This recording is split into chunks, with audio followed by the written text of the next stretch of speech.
3 días antes de Navidad, mi padre me envió un solo mensaje: eres una desgracia. No te presentes a la cena de Navidad del abuelo. Todo fue por una broma que hice sobre haber sido despedido. Pensé que, como mínimo, me apoyarían. Pero no. En el momento en que se enteraron de que había perdido mi trabajo en Londres, también se dieron cuenta de que ya no recibirían más dinero de mí. Fue entonces cuando me dieron la espalda.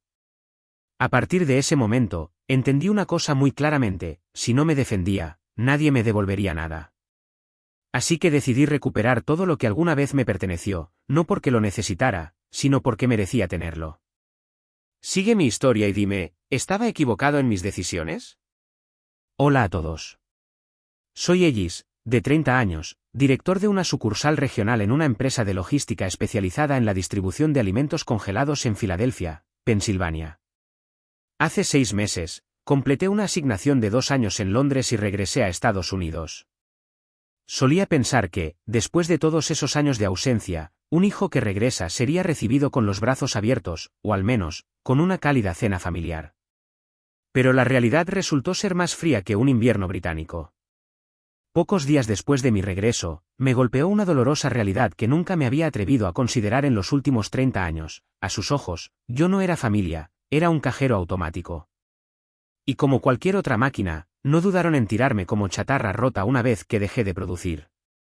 Crecí en una típica familia estadounidense de clase trabajadora. No éramos pobres, pero nunca tuvimos suficiente para vivir cómodamente. Mi padre, Damián, era capataz de una empresa de construcción local. Era el tipo de hombre que creía que un hombre de verdad tenía que ser duro, manejar todo por sí mismo y nunca mostrar debilidad frente a los demás.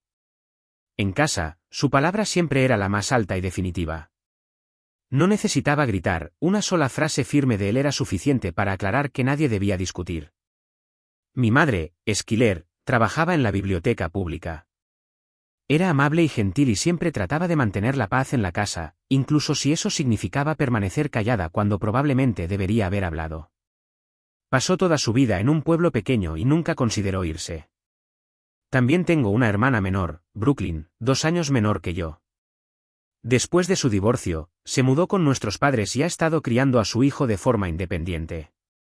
Brooklyn no tiene un trabajo estable, pero para nuestros padres, siempre necesita ser cuidada. Yo, a sus ojos, soy el que ya está establecido, así que no necesito atención, no necesito que me pregunten cómo estoy, y lo más importante, no se me permite quejarme.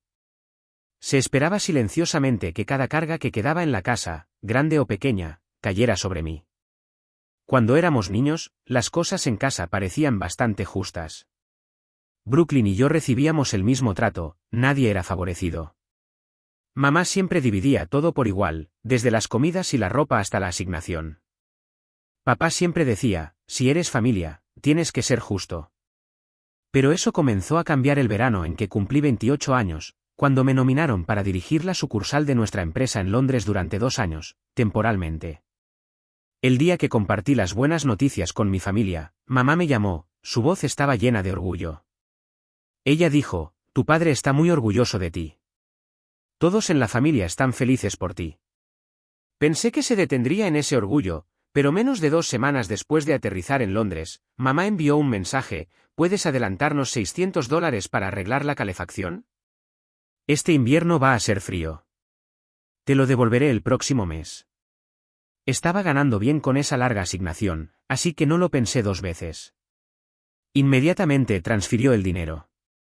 3 semanas después, llegó un mensaje de papá: Brooklyn está atrasada con el seguro de su auto. ¿Puedes cubrirla por ahora? Ella prometió devolvértelo cuando reciba su cheque de pago el próximo mes. Una vez más, silenciosamente transferí el dinero. Y luego sucedió una y otra vez. Cada vez, no dije nada y simplemente envié el dinero. Hubo momentos en que intenté mencionarlo suavemente.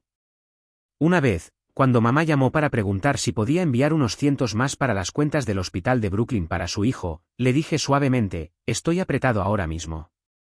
¿Recuerdas las otras veces? Nadie me ha devuelto el dinero todavía. Hubo una pausa al otro lado, luego dejó escapar un suspiro, su voz estaba teñida de decepción. Ella dijo: bueno, si es una carga tan grande, olvídalo. No quiero molestarte. No me habló durante unos días después de eso, y como siempre, envié el dinero para arreglar las cosas de nuevo. Otra vez, le dije a papá que los gastos de vida aquí estaban subiendo y que el tipo de cambio significaba que no estaba ahorrando como antes. Se quedó callado por un momento, luego soltó la frase de su manera habitualmente contundente: te criamos durante más de 20 años y nunca llevamos la cuenta. Ahora necesitamos unos cientos y de repente es un problema. No respondí, sabía que cualquier respuesta se convertiría en una discusión, dejándome sentir como el malo. Y como todas las demás veces, abrí mi aplicación bancaria e hice la transferencia. Terminaron la llamada de la misma manera que siempre lo hacían: gracias. Seguimos muy orgullosos de ti. Durante mi tiempo en Londres, mi abuelo fue la única persona de mi familia que se mantuvo en contacto sin pedir nada. Me llamaba un par de veces al mes. Las llamadas solían ser cortas, solo unos minutos, y su voz siempre era tranquila y firme, como el ritmo lento de la vida en el tranquilo suburbio donde había pasado toda su vida. Aunque nunca dije mucho sobre lo que llevaba, él aún podía sentir el peso sobre mis hombros. Tal vez fue su experiencia de vida, o algo que captó en mi voz, el tipo de comprensión que proviene de alguien que ha vivido lo suficiente con la tristeza para reconocer el sonido de alguien que intenta ocultar su agotamiento. Recuerdo una llamada cerca del final del año cuando preguntó: tus padres te hacen cargar con todo en casa, ¿verdad? No dije mucho, simplemente respondí suavemente: puedo manejarlo, abuelo. No te preocupes por mí. Se quedó callado por un momento, podía oír el tic-tac de su reloj de pared de fondo antes de que finalmente dijera lentamente: la familia debe ayudarse mutuamente, pero ayudar no significa que tengas que cargar con todo. Después de que terminó esa llamada, me quedé allí mirando la noche más allá de la ventana de cristal. No me sentía triste, y no estaba enojado, me sentía vacío, como si alguien hubiera tocado un lugar que ni siquiera me daba cuenta de que me dolía. No dije nada, pero me quedé en la sala de estar durante un buen rato. Por primera vez en años, alguien de la familia me había preguntado cómo me sentía, no cuánto todavía podía enviar. Luego, después de 1 año y medio trabajando en Londres, recibí un correo electrónico de la empresa diciendo que me iban a reasignar a los Estados Unidos. Habían encontrado un reemplazo, y mi periodo terminó 6 meses antes de lo esperado. Durante mi tiempo en Londres, no había estado en casa ni una sola vez, no porque los boletos de avión fueran caros, sino porque la carga de trabajo era tan intensa. Hubo semanas en las que trabajé todo el fin de semana sin un solo día libre. Aún así, nunca me quejé con nadie de mi familia, lo vi como parte de mi responsabilidad cuando acepté el puesto. Cuando vi las palabras asignación de regreso confirmada, sentí que un peso se me quitaba de los hombros. Parte de ello fue el alivio de terminar antes de lo previsto, sería una ventaja significativa en mi evaluación de fin de año, pero más que eso, fue la sensación de finalmente volver a casa, al lugar donde alguien todavía me llamaba cada mes para preguntar: ¿comes bien allá? Esa misma tarde, mi abuelo fue la primera persona a la que llamé para compartir las buenas noticias. Debido a la diferencia horaria, eran casi las 7 de la tarde donde yo estaba, y él acababa de terminar de almorzar. Descolgó casi inmediatamente. Tan pronto como dije: vuelvo a casa este mes, soltó una carcajada y dijo: me alegro de que llegues a tiempo para Navidad. Toda la familia va a estar feliz. Hice una pausa por un segundo, luego, medio en broma, dije: en realidad, me despidieron. Por eso vuelvo antes. Hubo un silencio en el otro extremo, luego volvió su voz. Constante y seguro, dijo: está bien. Lo hiciste muy bien mientras estuviste allí. Que te despidan no significa que hayas fracasado, quizás sea solo una razón para que descanses un poco.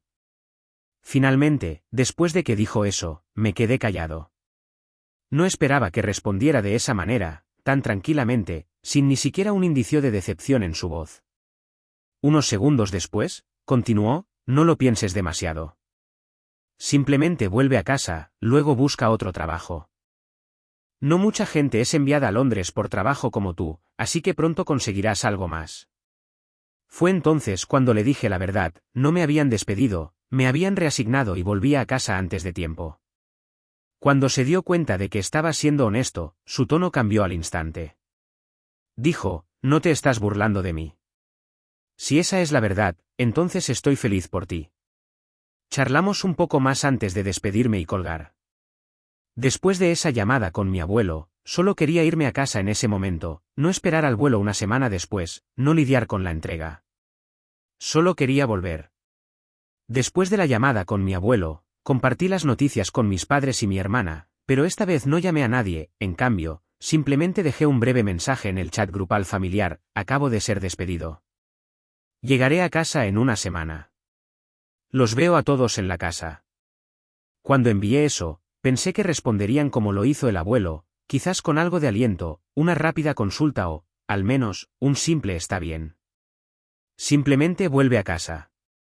En el fondo, todavía creía que, sin importar la distancia entre nosotros, seguían siendo mi familia, y la familia no te da la espalda cuando las cosas van mal. Pero solo unos minutos después, mi teléfono sonó. Era papá. Apenas tuve tiempo de responder antes de que su voz llegara, aguda, fría y nada de lo que había esperado. Dijo: es una desgracia tener un hijo que fue despedido. Me has avergonzado frente a toda la familia. Los vecinos, no te molestes en mostrar tu cara por aquí. Y luego colgó. No me dejaron decir una palabra, solo ese tono largo e interrumpido de la llamada que terminaba.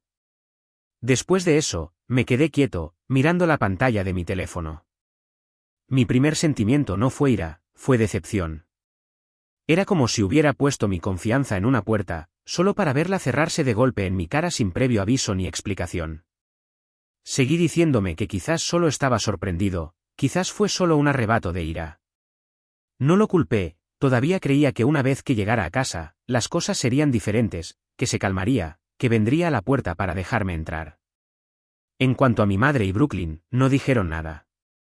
El mensaje seguía ahí en el chat, vi la notificación de lectura junto a sus dos nombres, pero ninguna de las dos respondió. Una semana después, 3 días antes de Navidad de ese año, aterricé de nuevo en Filadelfia. Después de más de 7 horas en un avión, apenas estaba oscureciendo cuando aterrizamos. Antes del vuelo, había enviado un mensaje en el chat grupal familiar: vuelvo a casa hoy. Nadie respondió. Aún así, me aferré a la esperanza de que alguien estaría en el aeropuerto esperándome, pero estaba equivocado. Cuando salí de la recogida de equipajes, nadie sostenía un cartel con mi nombre, no había voces emocionadas que gritaran, ni abrazos. Mi teléfono no mostró ninguna llamada perdida. Rodé mi maleta hacia la salida y llamé a un taxi. El conductor preguntó a dónde me dirigía. Le di la dirección de mis padres. Inicialmente, se suponía que debía quedarme en Londres durante los 2 años completos, así que mi apartamento había sido subarrendado a través de un corredor. El contrato de arrendamiento no vencería hasta dentro de 3 meses. No podía volver allí todavía, y honestamente, no había prisa. Solo necesitaba un lugar donde pasar unos días, pasar la Navidad y el Año Nuevo, luego encontrar un alquiler a corto plazo hasta que pudiera regresar a mi lugar. El taxi pronto se detuvo frente a la casa de mis padres. Por un segundo, sentí alivio al ver las luces encendidas adentro, significaba que alguien estaba en casa. Le pagué al conductor, arrastré mi maleta por las escaleras y toqué la puerta. Un momento después, escuché pasos. Era mi padre. Me miró de arriba a abajo, luego preguntó secamente: ¿regresaste? Sorprendido, asentí e intenté mantener mi voz firme. Espero quedarme aquí unos días hasta el Año Nuevo. Mi apartamento todavía está alquilado y el contrato de arrendamiento aún no ha vencido. Sin bajar la voz, respondió: no quiero un fracaso en esta casa. ¿Qué se supone que debo decirles a los vecinos? Que mi hijo fue despedido y regresó arrastrándose.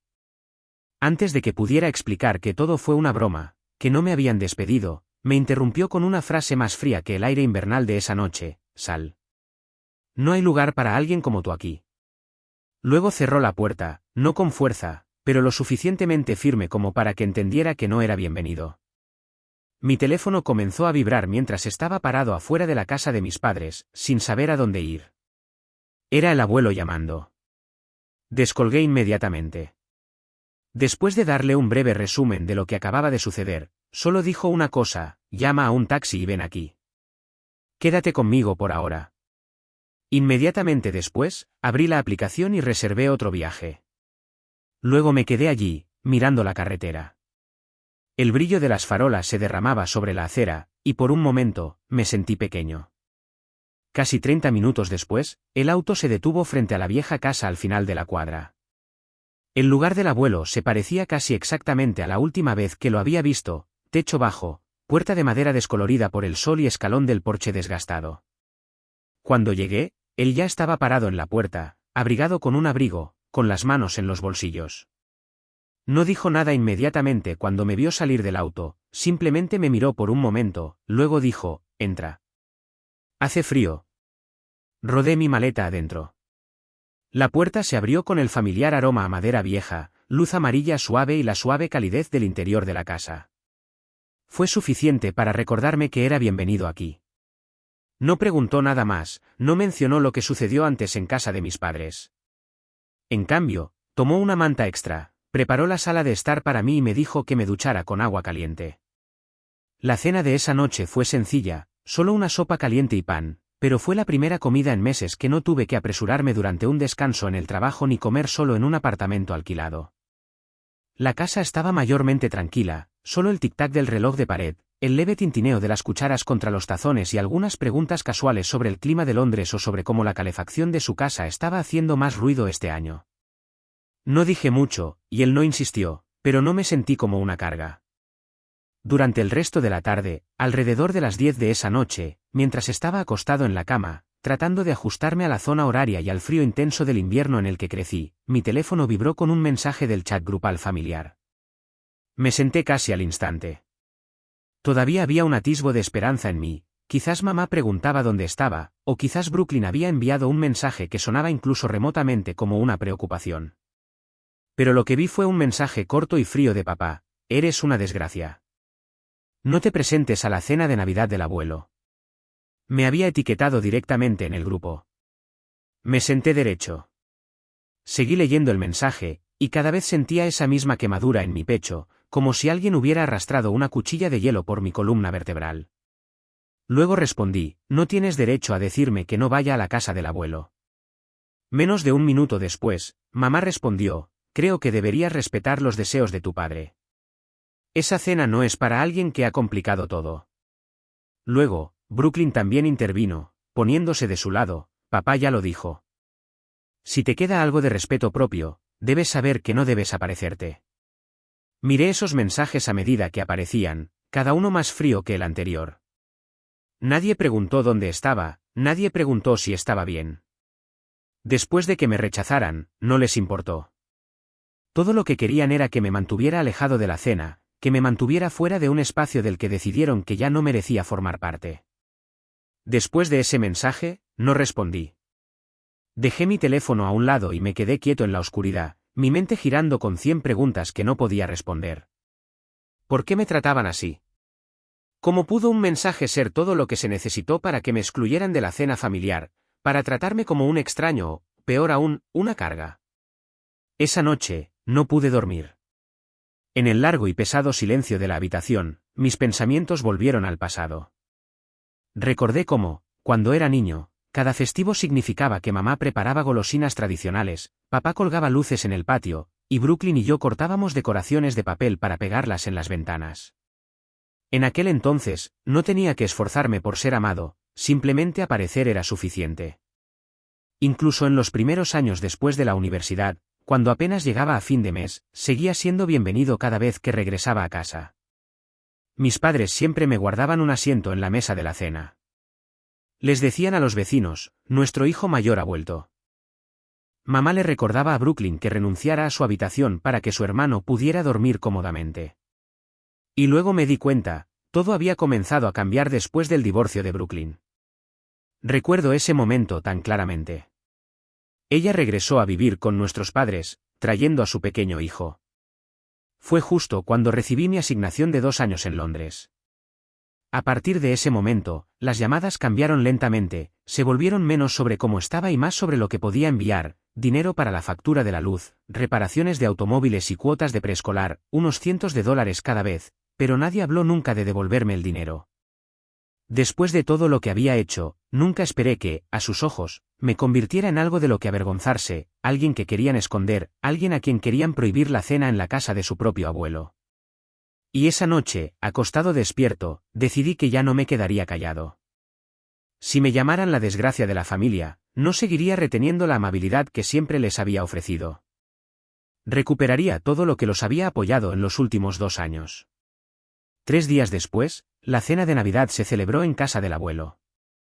El clima era frío pero soleado, y esperaba una reunión familiar por primera vez en lo que parecía una eternidad. Simplemente extrañaba la sensación, estar en una habitación llena de gente, escuchar risas y conversaciones, oler la comida que venía de la cocina y responder preguntas de charla informal, incluso si solo eran para lucirse.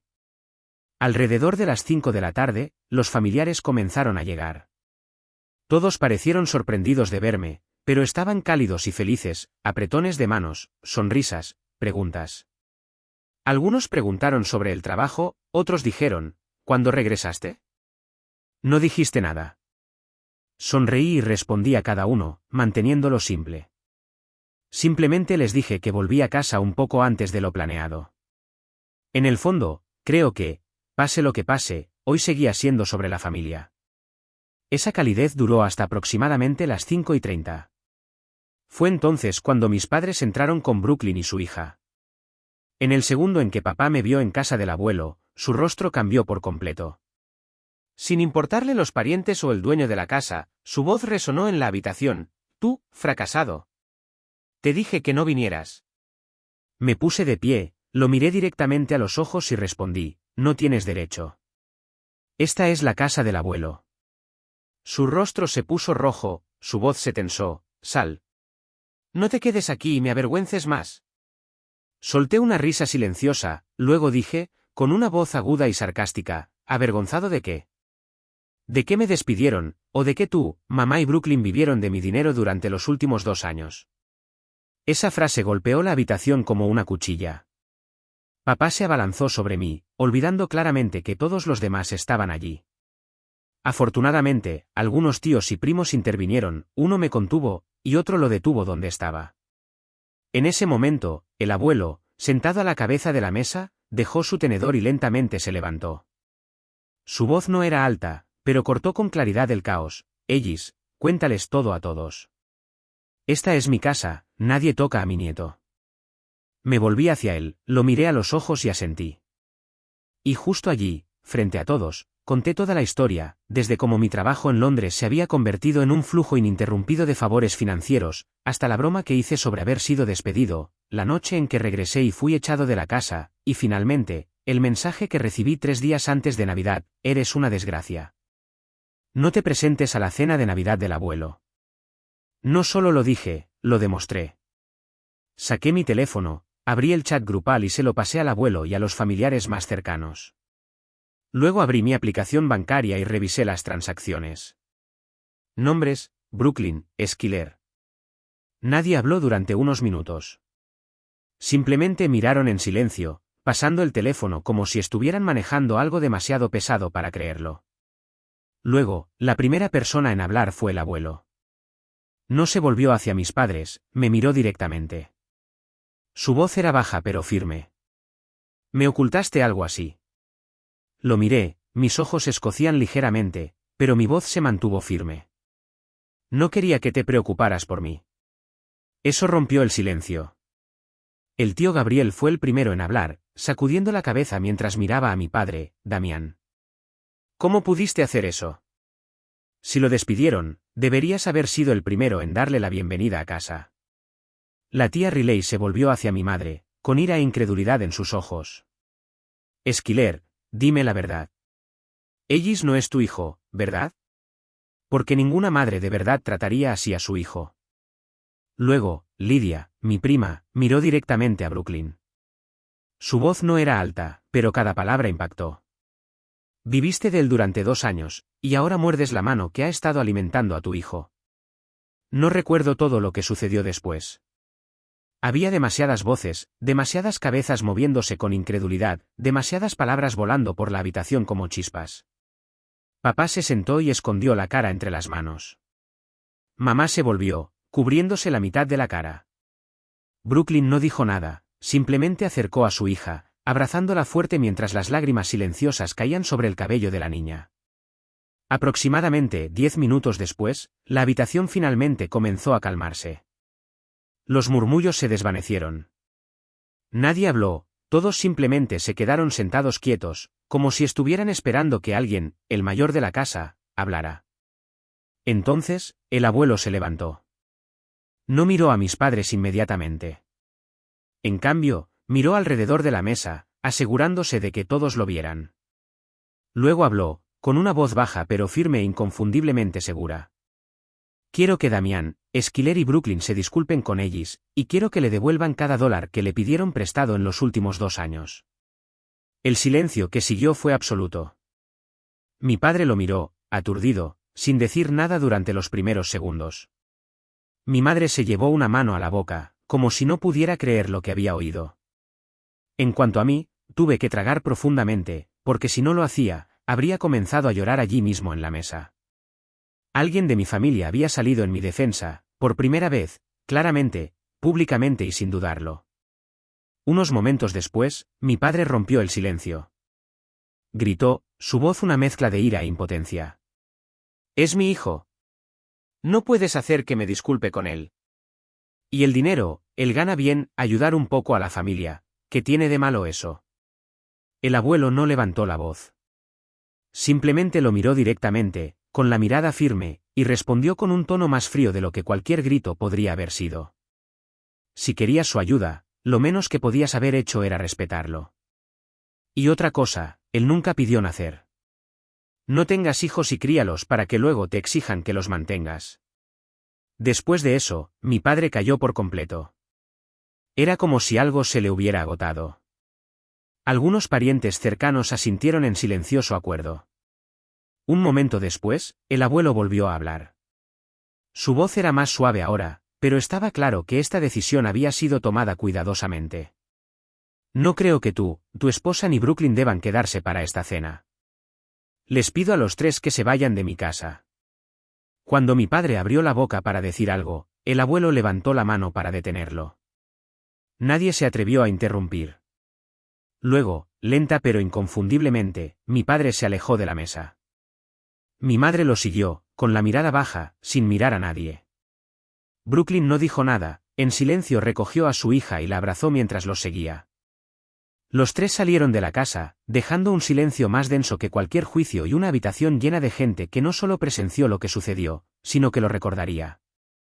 5 minutos después de que se fueran de la casa, la cena se reanudó. Nadie habló de lo que acababa de pasar.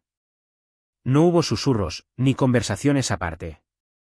Todos regresaron silenciosamente a la mesa, siguieron pasando los platos y sirvieron más té y vino. El aire aún tenía una leve pesadez, pero nadie dejó que arruinara la noche. Continuaron, no para olvidar, sino para seguir adelante. Al final de la noche, cuando los invitados comenzaron a despedirse, el abuelo se acercó a mí. No me abrazó, no me puso una mano en el hombro. Simplemente me miró durante un largo rato, luego dijo lentamente, «Voy a arreglar esto para ti». Le hice una leve inclinación de cabeza, devolviéndole la mirada con silenciosa gratitud. Pero, honestamente, no pensé mucho en ello en ese momento. Asumí que estaba tratando de consolarme, una forma de cerrar la noche suavemente.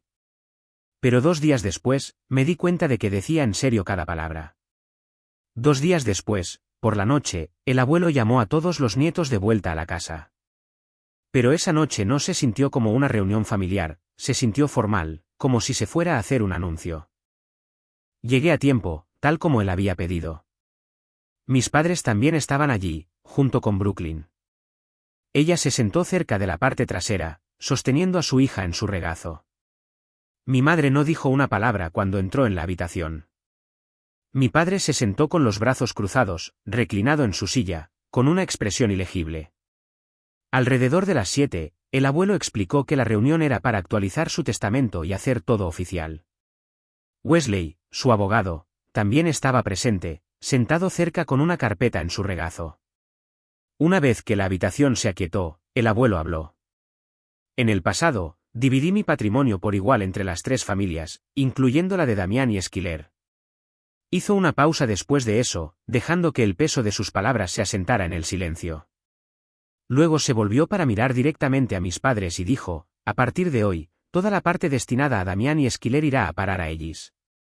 La habitación contuvo la respiración.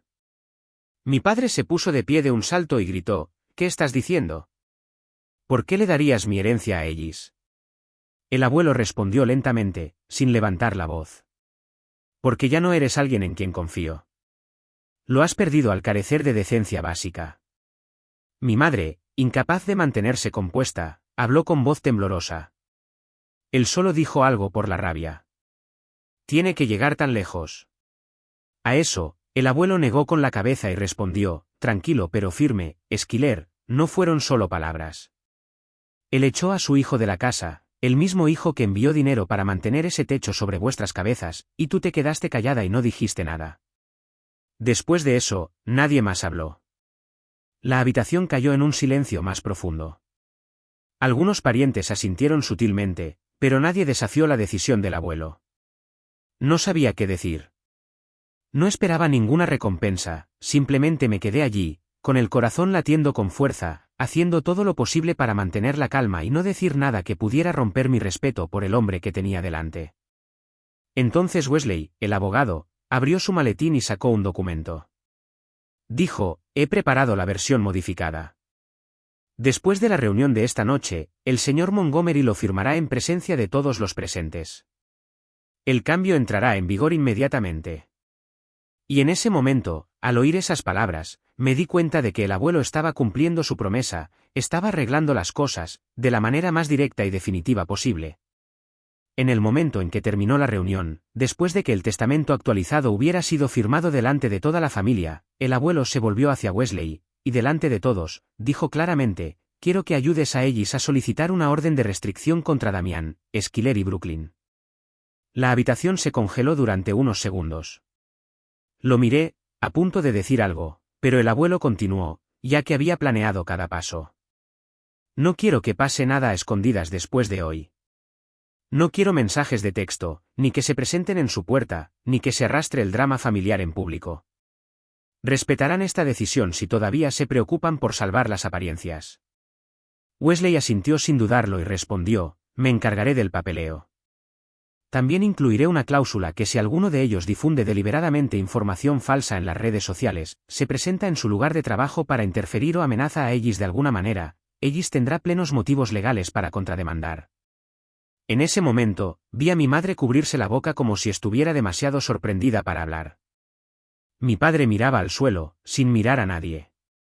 Brooklyn se sentó con la cabeza gacha, agarrando el dobladillo de la camisa de su hija como si fuera lo único que la sostenía. Y yo me quedé callada, no porque no quisiera decir nada, sino porque ya no tenía necesidad de hacerlo. Todo lo que necesitaba decir, el abuelo lo había dicho por mí. Todo lo que necesitaba hacerse, ya lo había hecho. Y supe, a partir de ese momento, que nada volvería a ser igual. 3 meses después, volví a mi apartamento.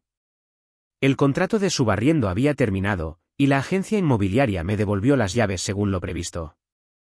El día que me fui, el abuelo me acompañó hasta la puerta. No dijo mucho, solo me tocó suavemente el hombro. Había algo silencioso en sus ojos, un poco más pesado de lo habitual, pero no intentó retenerme cuando ofrecí, ¿por qué no vienes a quedarte conmigo? Puedo hacerlo funcionar. Simplemente negó con la cabeza y sonrió. No hace falta. Estoy acostumbrado a este lugar. Simplemente ven a casa a cenar los fines de semana, eso es suficiente para mí. Y cumplí esa promesa. Regresé a su casa todos los fines de semana, solo nosotros dos.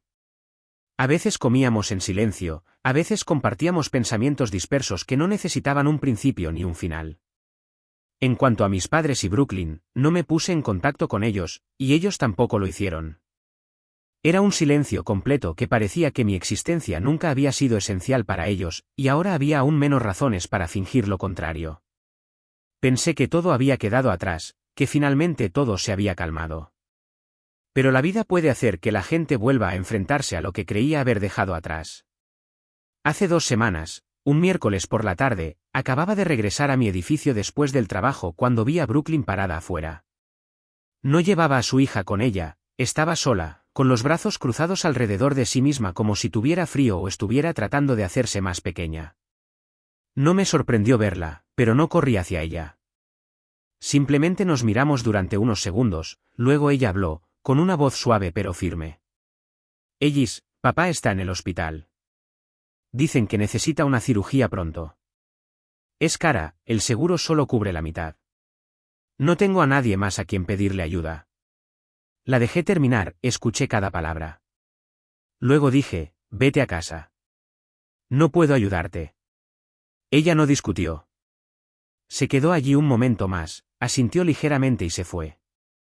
Después de que se fue, no sentí alivio, no me sentí reivindicada.